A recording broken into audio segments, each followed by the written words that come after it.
Kisah Nabi Yunus alaihi salam ditelan ikan paus. Kisah ini disebutkan beberapa kali dalam Al-Quran. Salah satunya surat Asy-Syaffat ayat 139 hingga 148. Diceritakan bahwa Nabi Yunus alaihi salam merasa putus asa berdakwah kepada kaumnya yang keras kepala. Setelah hampir puluhan tahun berdakwah, hanya sedikit yang mau menjadi pengikutnya. Akhirnya beliau pun meninggalkan kaumnya dengan perasaan marah sekaligus sedih. Allah Subhanahu wa Ta'ala mengutus Nabi Yunus untuk berdakwah kepada suatu kaum di Ninawa, negeri yang terletak di daerah Mosul, Irak. Hampir seluruh penduduk Ninawa masih mewarisi tradisi nenek moyang mereka, yaitu menyembah berhala. Kaum Ninawa tidak menyukai kehadiran Nabi Yunus. Menurut mereka, ajakan Nabi Yunus untuk beriman kepada Allah tidak sesuai dengan tradisi mereka. Wahai kaumku, berhentilah menyembah berhala-berhala itu. Sesungguhnya mereka tidak dapat memberi manfaat apapun kepada kalian. Hanya Allah satu-satunya Tuhan yang pantas kalian sembah. Diam saja kau Yunus. Engkau bisa bicara begitu karena memang bukan dari keturunan nenek moyang kami. Ya benar, inilah ajaran turun-temurun dari nenek moyang kami. Sedangkan engkau hanya pendatang di negeri kami yang tidak tahu apa-apa. Pergilah, kami mau beribadah kepada Tuhan yang nyata terlihat, bukan seperti Tuhanmu yang tidak terlihat. Hahaha. Kasihan sekali dirimu, wahai Yunus. Nabi Yunus mulai tersulut amarahnya mendengar cemoohan dari kaumnya. Bahkan dengan beraninya mereka menghina Allah. Lancang sekali kalian berkata seperti itu tentang Allah. Wahai kaum Ninawa, tunggulah sebentar lagi azab akan turun kepada negeri ini. Aku telah berkali-kali memperingatkan kalian. Setelah beberapa tahun berdakwah, pengikut Nabi Yunus hanya sedikit. Berbagai cara telah dilakukan untuk mendekati kaum Ninawa, namun mereka malah menghina Nabi Yunus. Sampai akhirnya beliau mulai putus asa. Kemarahan dan kekecewaannya bercampur menjadi satu. Kemudian Nabi Yunus mulai berdoa kepada Allah. Ya Allah, ya Tuhanku, hamba sudah tidak tahan lagi menghadapi keras kepalanya kaum Ninawa ini. Sekiranya engkau mengutus hamba untuk berdakwah di tempat lain, hamba bersedia.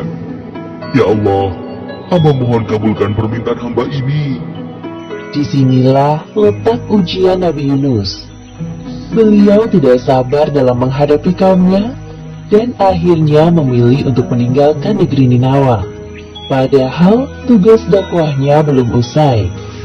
Tak lama setelah kepergian Nabi Yunus, hal buruk terjadi pada kaum Ninawa.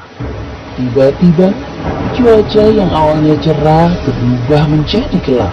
Hah? Keras sekali suaranya. Apakah ini yang dikatakan oleh Yunus tempo hari? Wahai ayah, aku takut. Jangan takut wahai anakku. Ini pasti azab Allah yang dijanjikan Nabi Yunus kepada kita.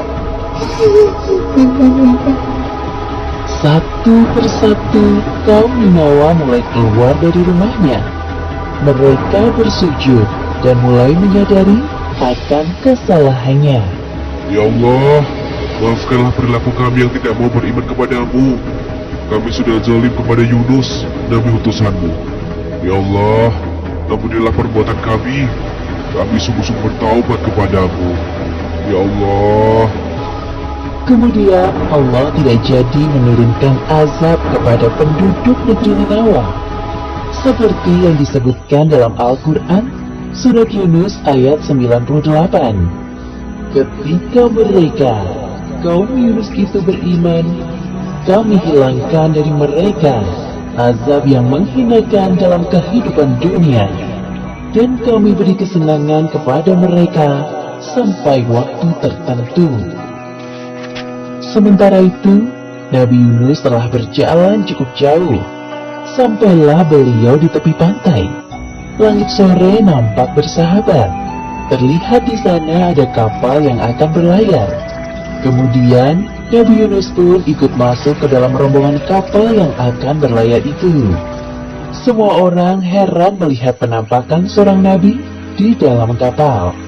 Namun para penumpang tidak berani menyapa Nabi Yunus. Mereka hanya saling berbisik. Nahkoda menggerakkan kapal cukup cepat. Ketika berada di tengah lautan, seketika itu angin bertiup kencang dan menggoyangkan sebagian badan kapal. Sepertinya akan terjadi badai. Lihat, hujan mulai turun. Aduh, bagaimana ini? Kasihan sekali anakku. Maaf tuan-tuan, sepertinya kita harus mengeluarkan barang-barang agar kapal tidak tenggelam. Baik, Mereka pun mengeluarkan semua barang dan menjatuhkannya ke laut. kami sudah mengeluarkan semua barang. Bagaimana keadaannya? Sepertinya harus ada dari kita yang turun dari kapal. Beban kapal ini masih terlalu berat. Apa? Bagaimana jika kita lakukan undian saja untuk menentukan siapa orangnya agar adil? Ya, cepat kita lakukan. Para penumpang kapal, termasuk Nabi Yunus, melakukan undian. Ternyata, nama yang keluar adalah Nabi Yunus. Hah? Tidak mungkin dia. Aku yakin dia adalah orang baik. Nabi pula. Bagaimana kalau kita undi lagi saja? Ya, undi saja lagi. Lakukan lagi. Setelah melakukan undian kedua dan ketiga, tetap saja nama yang keluar adalah Nabi Yunus. Melihat kenyataan tersebut, Nabi Yunus pasrah dengan keadaan. Sudahlah tuan-tuan, tidak perlu dilakukan undian lagi. Aku ikhlas dengan keputusan ini. Aku akan turun ke laut agar kapal ini tidak tenggelam. Insya Allah ini takdirku. Orang-orang melihat Nabi Yunus dengan perasaan tidak rela. Kemudian, Nabi Yunus bersiap untuk turun dari kapal. Beliau menatap ombak yang bergulung-gulung di hadapannya. Ya Allah, mungkin ini balasan bagiku atas sikap pengecut dan tidak sabar menghadapi ujian dakwah dari kaumku. Ampuni aku ya Allah. Demikianlah Nabi Yunus termasuk orang-orang yang kalah dalam undian tersebut, sehingga dilemparkan ke laut. Setelah Nabi Yunus menceburkan diri ke tengah laut, tak lama kemudian muncul seekor ikan paus yang sigap menelan beliau. Nabi Yunus pingsan selama beberapa hari di dalam perut ikan paus. Saat membuka mata, yang Nabi Yunus rasakan adalah kegelapan dalam jiwa dan raganya. Perasaan bersalah kepada Allah selalu menghantuinya.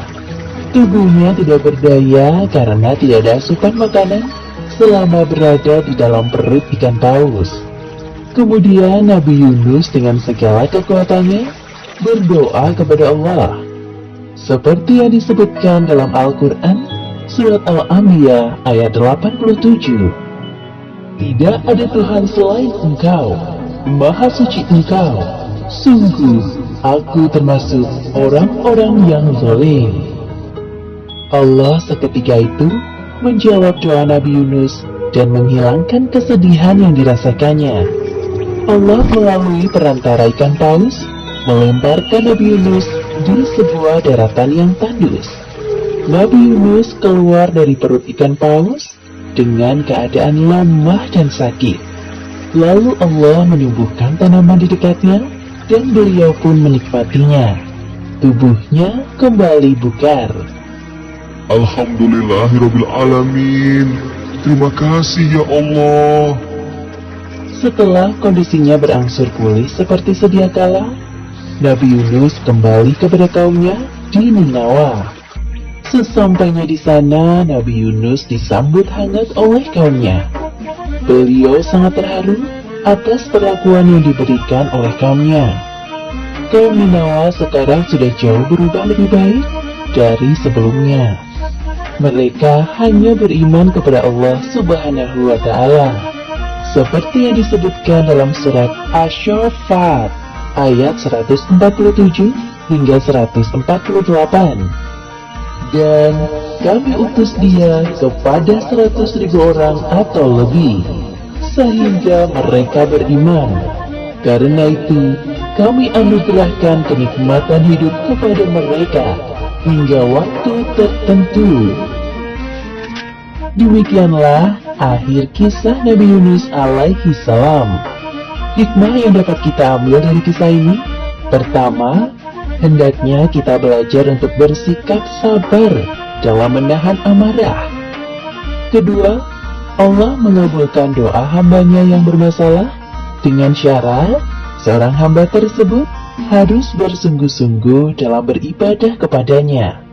Wallahu a'lam bishawab.